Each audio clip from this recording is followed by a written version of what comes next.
Microsoft Excel. Microsoft Excel merupakan bagian dari Microsoft Office yang berfungsi untuk pengelolaan data dalam bentuk angka maupun perhitungan.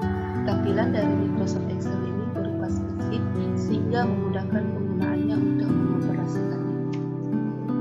Fungsi Microsoft Excel. Dalam pengoperasiannya, Microsoft Excel memiliki banyak sekali fungsi. Berikut ini beberapa fungsi dari Microsoft Excel. Umumnya Microsoft Excel berfungsi sebagai software pengelolaan angka. Namun secara detail, Microsoft Excel berguna untuk membuat, mengedit, mengurutkan, menganalisa, serta membentuk ringkas data. Selain itu, Microsoft Excel juga berfungsi untuk melakukan perhitungan aritmatika dan statistika, sehingga dapat membantu menyelesaikan permasalahan-permasalahan yang berbau logika dan matematika. Dapat kita lihat di Microsoft Excel ada beberapa fungsi-fungsi yang terdapat pada Microsoft Excel. Berikut penjelasan fungsi-fungsi yang ada di Microsoft Excel. Yang pertama ada Office Button, berfungsi untuk membuka bagian yang berguna untuk mengakses fungsi-fungsi. Yang kedua, umumnya berkaitan dengan pengelolaan data di Office 2007, seperti New, Open, Convert, Save, Save As, Print, Publish, Close, Insert, Board Option, dan Export.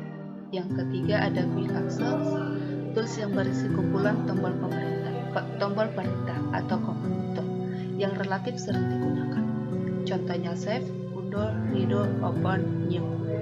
Lalu ada Title Bar, berisi judul file. Judul awal file sebelum disimpan dan diberi nama yaitu tulisan. Lalu ada tombol ukuran, berfungsi mengatur jendela suatu aplikasi apakah maxi size, mini size, atau close. Lalu ada menu bar, bagian yang mencakup menu-menu yang menyediakan beragam tool.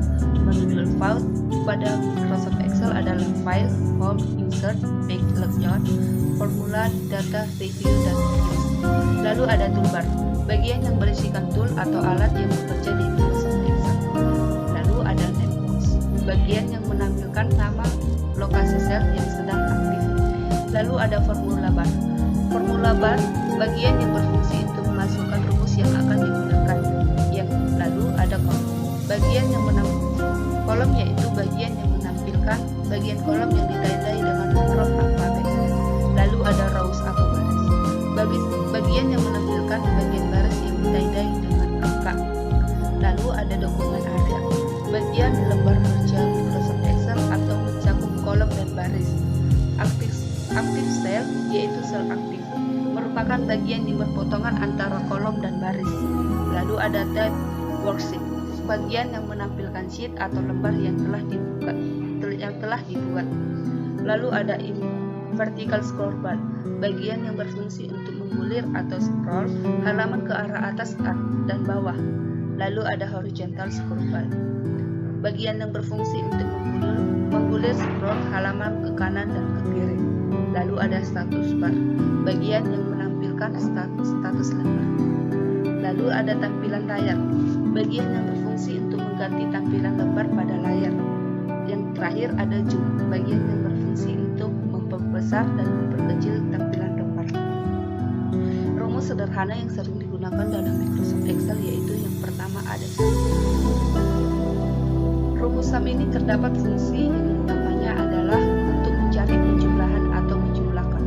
Rumus sum ini juga sering digunakan untuk menyelesaikan pekerjaan dan tugas dengan cepat. Yang kedua ada average.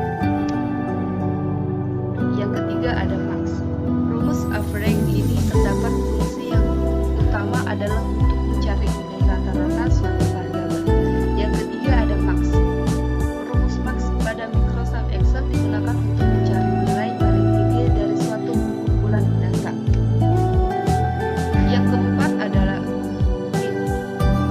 Selain rumus max, di dalam program Excel ini juga memiliki rumus min yang fungsinya adalah kebalikan dari rumus max. Jika max untuk mencari nilai tertinggi, maka rumus min untuk mencari nilai terendah di dalam sekumpulan data numerik pada sheet Excel. Yang kelima ada count. Untuk rumus count berfungsi untuk menghitung jumlah data dalam suatu kumpulan yang dipilih. Yang keenam ada logika if. Pada Excel ini terdapat suatu rumus yaitu logika if, di mana rumus tersebut akan digunakan jika data yang akan dimasukkan memiliki suatu kondisi tertentu. Seperti pada data A sama dengan 1 akan dihasilkan hasil 2. Bila ini tidak didapatkan hasil yang sedemikian, maka nilainya adalah 0. Untuk fungsi ini biasanya akan